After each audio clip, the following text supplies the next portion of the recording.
बहुत से सवाल आपके मन में रहेंगे। उस सवालों के बारे में आज थोड़ा सा डिस्कस करेंगे।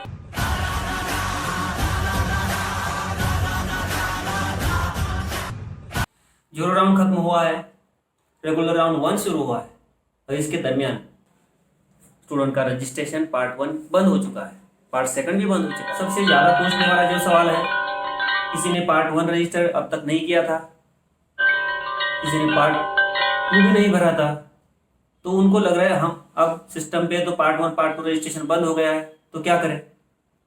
कोई चिंता करने की ज़रूरत नहीं है। ये सब कुछ रेगुलर राउंड 1 खत्म होने के बाद रेगुलर राउंड 2 से पहले शुरू होने वाला है। और भी कुछ सवाल है, उसका मैंने नोट बनाया है। चलो एक एक सवाल करके हम उस पर डिस्कस करते हैं। So, question first. Sir, I forgot to create login ID and password and now I didn't fill my part 1 form. So, what to do?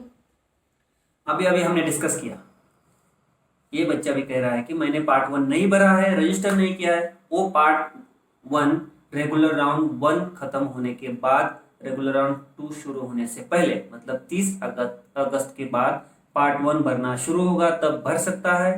और 4 सितंबर के बाद ऑप्शन फॉर्म 2 भी भर सकता है। Second question. Sir, new login ID कैसे करना है? न्यू लॉगिन आईडी मतलब क्या? रजिस्ट्रेशन। ये रजिस्ट्रेशन कैसे करना है, ये यूट्यूब वीडियो ऑलरेडी बना दिया गया है, इसका लिंक मैं डिस्क्रिप्शन में डालूंगा। रजिस्ट्रेशन कैसे करना है ये वीडियो जाके आप देखिए, आपको सब कुछ समझ में आ जाएगा। और सर, मैंने अभी तक एक भी फॉर्म भरा नहीं है एंड रजिस्ट्रेशन भी किया नहीं, तो अब क्या करें? Same question again. Registration part 1 कुछ भी नहीं किया है, कोई बात नहीं। नया बच्चा हर एक राउंड में नए से अंदर आ सकता है। वो कैसे अंदर आ सकता है? पहले रजिस्ट्रेशन करना है, बाद में पार्ट 1 भरना है और कॉलेज चूज करने के लिए ऑप्शन फॉर्म भरना है। ये तीन स्टेजेस है। इसके ऊपर भी एक वीडियो है, कौन सी 3 स्टेजेस है, रजिस्ट्रेशन कैसे करना है, पार्ट 1 पार्ट 2 कैसे भरना है, ये आप डिस्क्रिप्शन में इसकी लिंक चेक कर सकते हैं। सर, जब लिस्ट लग जाती है तो हमें कितने कॉलेजेस अलॉट होते हैं या बस एक ही होता है? हाँ, ये रेगुलर राउंड बाद का क्वेश्चन है, मतलब राउंड के बाद क्या होने वाला है। रेगुलर राउंड के 3 stages, option form, data processing और अलॉटमेंट के बाद जो भी आपने ऑप्शन फॉर्म में ऑप्शंस दिए थे, कॉलेजेस दिए थे, कम से कम 1, ज़्यादा से ज़्यादा 10, इसमें से आपको जो भी आपके मेरिट के हिसाब से जो भी अलॉट होगा वो दिया जाएगा। लेकिन उसमें से सिर्फ एक आपको अलॉट किया जाएगा, 2, 3, 4 नहीं। उसमें कोई चॉइस आपको नहीं है, आपने चॉइस पहले ही भर दिया है, पहला मुझे ये चाहिए, बाद में ये चाहिए, तो इसके हिसाब से आपको एक कॉलेज अलॉट किया जाएगा और उसके हिसाब से आपको एडमिशन लेना है या नहीं, ये चॉइस आपके पास रहता है। If I didn't lock option form, then what? Option form lock नहीं किया है मतलब वो राउंड में अंदर नहीं आ रहा है। उसने रजिस्ट्रेशन किया है, पार्ट 1 भरा है, लेकिन ऑप्शन फॉर्म लॉक नहीं किया। ऑप्शन फॉर्म जब तक आप लॉक नहीं करते तब तक आपको राउंड में कंसिडर नहीं किया जाता।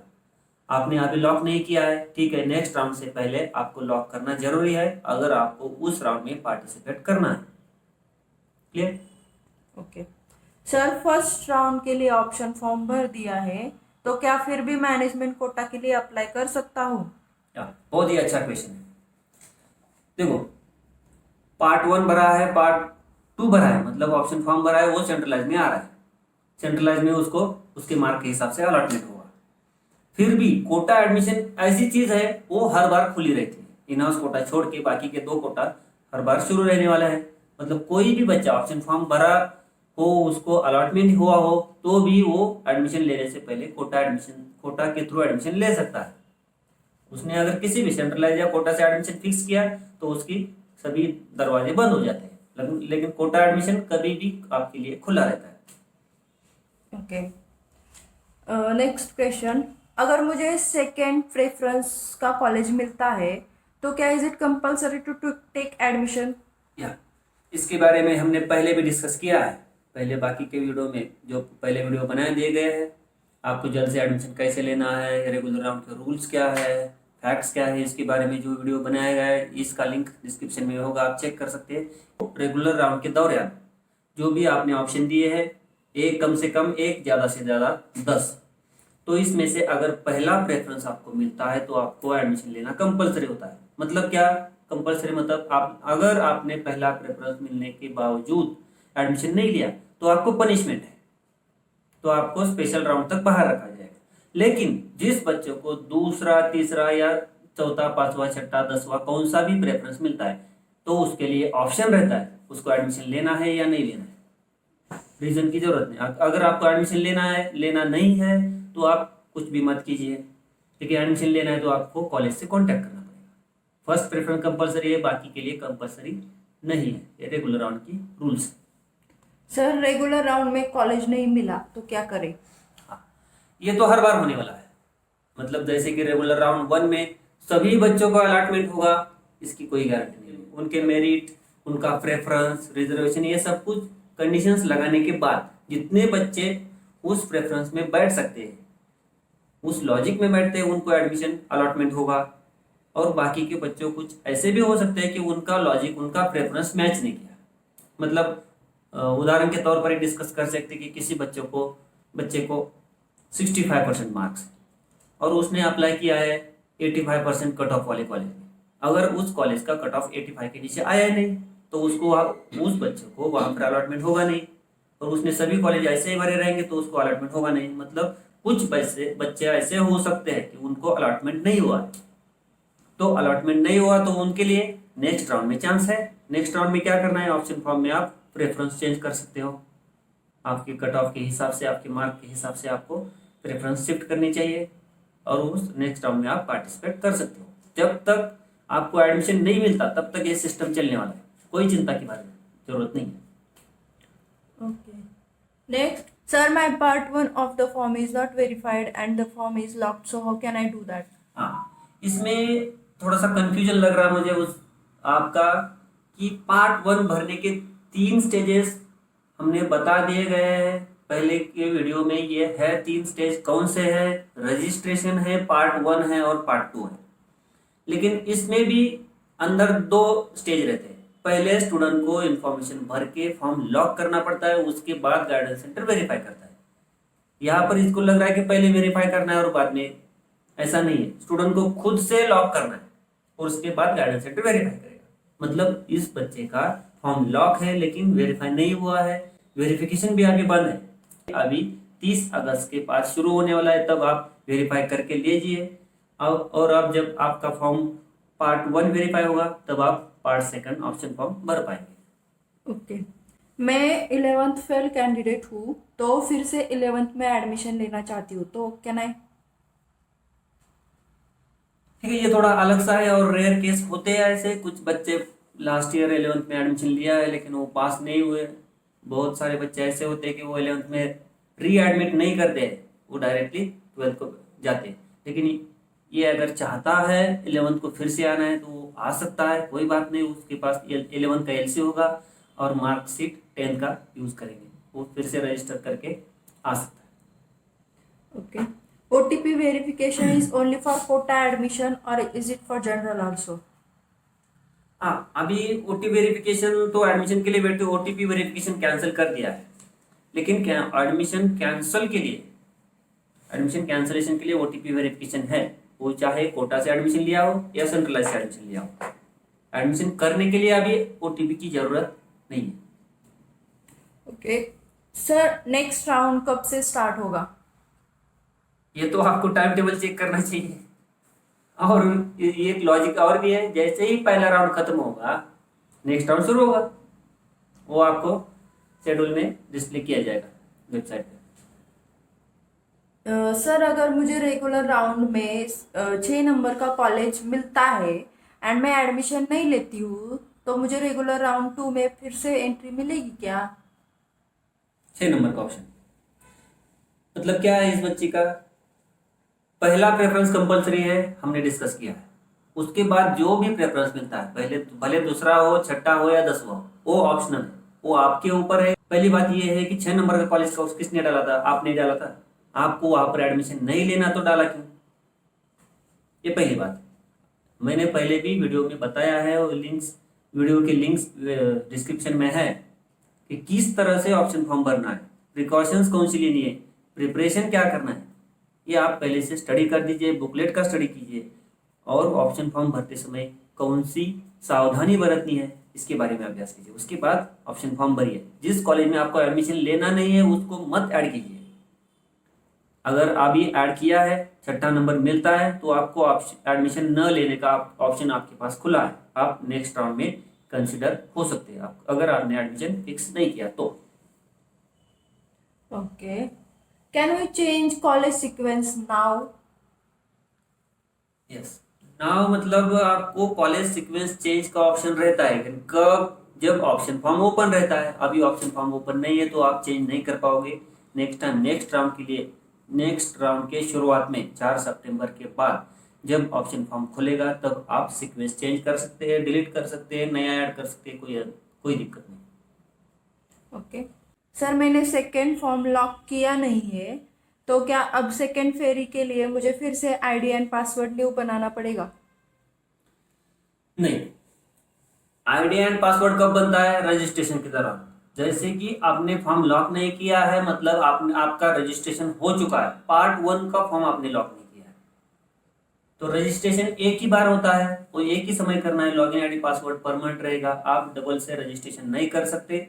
वो मोबाइल, वो सीट नंबर एक ही बार यूज कर सकते हैं, तो आपको डबल से रजिस्टर करने की जरूरत नहीं। सिर्फ क्या करना है, आपको फॉर्म लॉक करना है, वेरीफाई करना है और ऑप्शन फॉर्म 2 भर के लॉक करना है।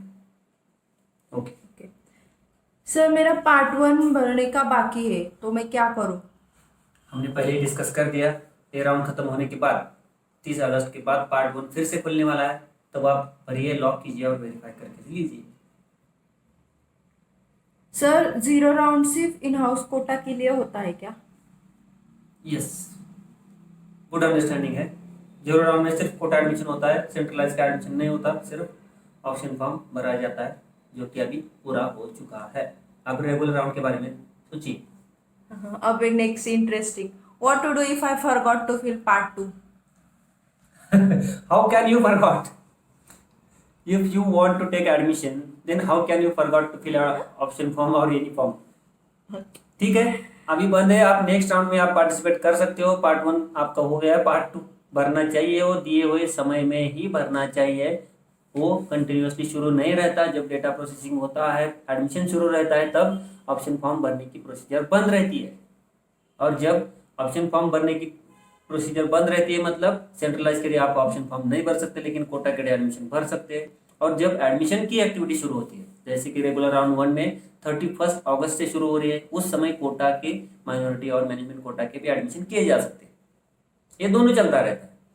सेंट्रलाइज के लिए आपको ऑप्शन फॉर्म भरना और लॉक करना जरूरी है, कोटा के लिए आपको उस कॉलेज से कॉन्टैक्ट करके एप्लीकेशन करना जरूरी है। Okay.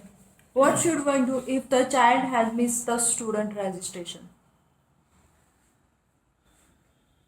स्टूडेंट रजिस्ट्रेशन मिस किया है, मतलब आपने वो स्टूडेंट रजिस्ट्रेशन मिस नहीं किया है, आपने वो समय मिस किया है जिस समय में आपको रजिस्ट्रेशन करना था। तो ठीक है, हर राउंड के पहले हम ऐसे लोगों को, ऐसे बच्चों को एक मौका देते हैं। उस मौके के दौरान वो पार्ट 1 रजिस्ट्रेशन करके पार्ट 1 भर के पार्ट 2 भी लॉक भर सकता है। तो नेक्स्ट राउंड के समय आप ये कर सकते हो। तारीख? रेगुलर राउंड 1 का एडमिशन अलॉटमेंट 30 अगस्त को होने वाला है, तो 30 अगस्त के बाद पार्ट 1 खुल रहा है, रजिस्ट्रेशन और पार्ट 1 खुल रहा है। 4 सितंबर के बाद ऑप्शन फॉर्म खुलेगा। So the next question, due to the COVID-19, I am stuck in Uttar Pradesh and I missed my online admission from part 1. Please help me. ऐसे कई बच्चे हैं, जैसे कि हमने देखा है कि महाराष्ट्र के कुछ 6 मेगा सिटीज में चल रही है। तो कुछ बच्चे ऐसे हैं जो महाराष्ट्र में नहीं है, बाहर है, उत्तर प्रदेश में है। कुछ बच्चे तो अमेरिका, इंग्लैंड जैसे बाहर के देशों में भी है। लेकिन इस साल कोविड-19 की वजह से हमने जो कॉन्टैक्टलेस एडमिशन प्रोसीजर शुरू किया है, इसके लिए बच्चे को खुद कॉलेज में जाने की जरूरत नहीं है। वो जहाँ पर भी है वहां से, घर से जो जहाँ पर भी है वहां से फॉर्म भर सकता है, रजिस्ट्रेशन कर सकता है, अप्लाई कर सकता है, ऑप्शन फॉर्म भर सकता है और अपना एडमिशन भी कॉलेज को कांटेक्ट करके आपका एडमिशन भी फिक्स कर सकता है। तो इसके लिए आपको फिजिकली यहाँ पर आने की जरूरत नहीं है। Okay. So next question, sir option form 2 fill करने पर कोई कॉलेज का नाम नहीं आया एंड ना OTP आया, तो नेक्स्ट क्या करें? नहीं, इसमें कंफ्यूजन है। ऑप्शन फॉर्म 2 में होता क्या है, आपको कॉलेज चूज करने हैं, आपकी चॉइस वहां पर मेंशन करनी है, आपको कहाँ पर एडमिशन लेना है, कौन सी कॉलेज चाहिए, कम से कम एक और ज़्यादा से ज़्यादा 10। तो ये कॉलेज का नाम नहीं आया ऐसा नहीं होता, लेकिन एक बात हो सकती है जैसे कि मुझे समझ में आया, वहाँ पर ऑप्शन फॉर्म भरने के लिए आप जब जाते हो वहाँ पर स्ट्रीम और मीडियम पहले आप सिलेक्ट करते हो, उसके बाद आगे नेक्स्ट स्क्रीन पर आपको कॉलेज की लिस्ट दिखाई जाती है।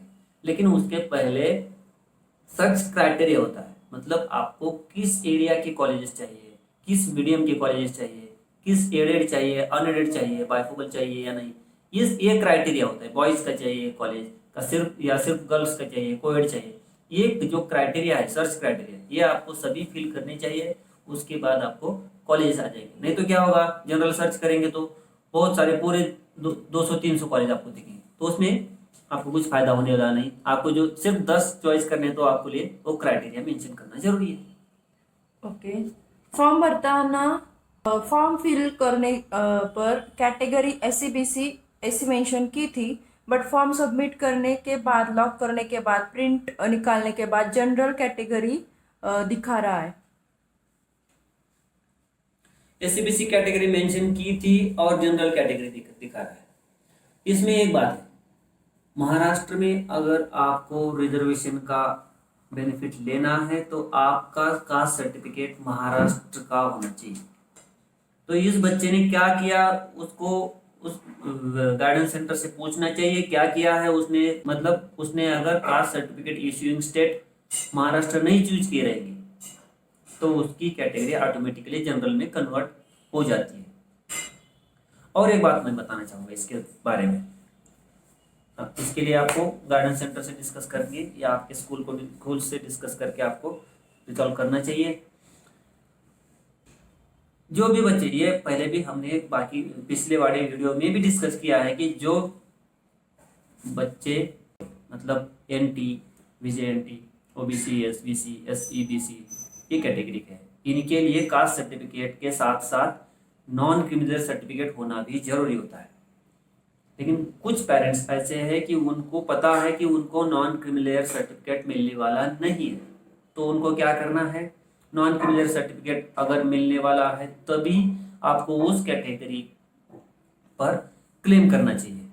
ये आपको कब पता चलता है, जब डॉक्यूमेंट अपलोड के लिए स्क्रीन आती है, तब सिस्टम आपको प्रॉम्प्ट करता है कि आपको NCL सर्टिफिकेट अपलोड करना है। 3 महीने में आप ये डॉक्यूमेंट कॉलेज को ओरिजिनली सबमिट कर सकते हैं। लेकिन आपको पता होगा कास्ट सर्टिफिकेट स्टूडेंट का खुद का होना चाहिए और नॉन क्रिमिनल सर्टिफिकेट उसके पेरेंट का होना चाहिए। तो पेरेंट को अगर पता हो रहेगा कि हमारा इनकम ज़्यादा है, NCL नहीं मिलने वाला, तो उनको उस कैटेगरी पर क्लेम नहीं करना है, उनको फॉर्म ओपन जनरल कैटेगरी से भरना चाहिए। ठीक है, इस चैनल पे बहुत सारे बाकी के भी वीडियो है, उसको भी आप देख सकते हैं और आपका ज्ञान बढ़ा सकते हैं। चैनल को सब्सक्राइब कीजिए, शेयर कीजिए और अपना ज्ञान और अपने दोस्तों को भी मदद करते रहिए। थैंक यू, धन्यवाद, जय हिंद।